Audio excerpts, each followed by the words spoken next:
ഒന്ന് ചിരിക്കണ്ട മത്തായി ചേട്ടാ. ഓക്കെ, അപ്പോ എല്ലാവരുടെയും ഫോട്ടോ എടുത്തു, തൃപ്തിയായില്ലേ? അല്ല, അതെ, ഞാൻ കണ്ണടച്ചാന്ന് സംശയം. ഒന്നും കൂടെ എടുത്തേ. ഓ, അത് കുഴപ്പമില്ല, ഇത് വീഡിയോ. അത് സാരല്ലോ, ഒന്നും കൂടെ എടുത്തു. അനന്തനെ ഇപ്പൊ എല്ലാവർക്കും നല്ലപോലെ മനസ്സിലായല്ലോ. മനസ്സിലായി. ഹെയർ സ്റ്റൈൽ കണ്ടാൽ അറിയാം, നല്ല തലച്ചോറുള്ള മുടിയാ. ഈ സായിപ്പിന്റെ നാട്ടിൽ നിന്ന് വന്നതല്ലേ, വല്ലതും ഉണ്ടോ എന്ന് ചോദിക്കായിരുന്നു.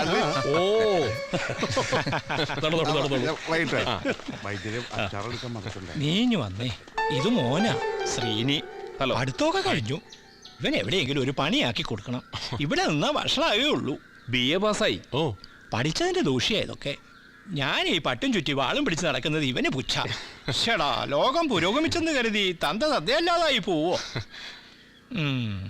എന്നാ ഞങ്ങളങ്ങോട്ട് നടക്ക്. അതെ, രാമൻ ജോത്സരെ വിളിക്കണുണ്ട്. San Francisco.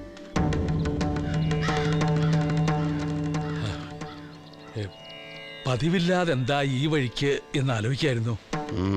പതിവില്ലാത്ത പലതും ആണല്ലോ ഇവിടെ സംഭവിക്കുന്നത്. ഇത് അനന്തൻ, ഗായത്രിയുടെ അമാവാസി നാൾ, രാത്രിയിൽ ജനനം, ആയില്യ നക്ഷത്രം. അതെ, അതും വെള്ളിയാഴ്ച. ശിവക്കാവിൽ വെച്ച് എന്താ സംഭവിച്ചതെന്ന് കുട്ടിക്ക് ഓർമ്മയുണ്ടോ? വ്യക്തമായിട്ടൊന്നും പറയാൻ കഴിയുന്നില്ല. ഒരു സ്ത്രീ ഉണ്ടായിരുന്നു. പിന്നെ എന്തോ പെട്ടെന്ന് തലയ്ക്ക് ഒന്ന് വീഴുന്ന പോലെ തോന്നി. പിന്നെ മുഖത്തും എന്തോ, പിന്നൊന്നും ഓർമ്മയില്ല. ആഭിചാരത്തിലൂടെ അവൻ ശക്തി പ്രാപിക്കുകയാണ്, മാടമ്പിക്കാരോട് അടങ്ങാത്ത പകയുമായിട്ട്. ചിലപ്പോ ഇതൊക്കെ എന്റെ തോന്നലാവും. കാരണം ശിവപുരത്തെ പറ്റി അമ്മ പറഞ്ഞു തന്ന ഭയപ്പെടുന്ന കഥകള് ഇപ്പോഴും മനസ്സിൽ മായാതെ കിടക്കുകയാണ്. ശിവപുരത്ത് നാൽക്കാലികൾ ചത്തൊടുങ്ങും, നായ്ക്കൾ പുഴ നീന്തി കയറും, ദുരന്തങ്ങൾ കൊടുങ്കാറ്റാവും, സൽക്കർമ്മങ്ങൾക്ക് ബലക്ഷയം.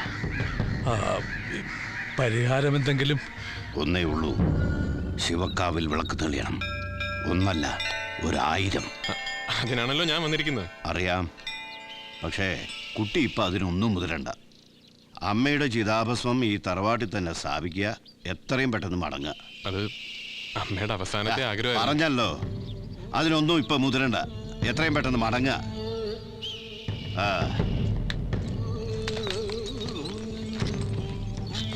നാളെ തറവാട്ടിലേക്ക് ഒന്ന് വന്നോളൂ, ചരടും ഭസ്മവും ജപിച്ചു തരാം.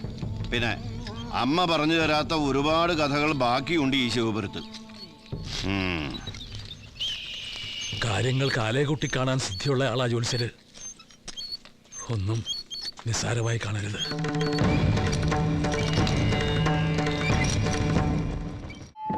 Hey, hold on please. Thank you. Hi, morning. Geetha, നിങ്ങളുടെ ടീമാ? ഇന്ന് ജോയിൻ ചെയ്തേ ഉള്ളൂ. സോഫ്റ്റ്വെയർ ഓഫീസിൽ ടീം ലീഡേഴ്സ് ഗേൾസിനെ ഹറാസ് ചെയ്യുന്നത് കോമൺ ആണെന്ന് എനിക്കറിയാം. പക്ഷെ എല്ലാരും പറഞ്ഞു നിങ്ങൾ വളരെ ഡീസന്റ് ആണ്, സിൻസിയർ ആണ്, പെൺകുട്ടികളെ ആണെങ്കിലൊന്ന് തിരിഞ്ഞു പോലും നോക്കില്ലെന്ന്.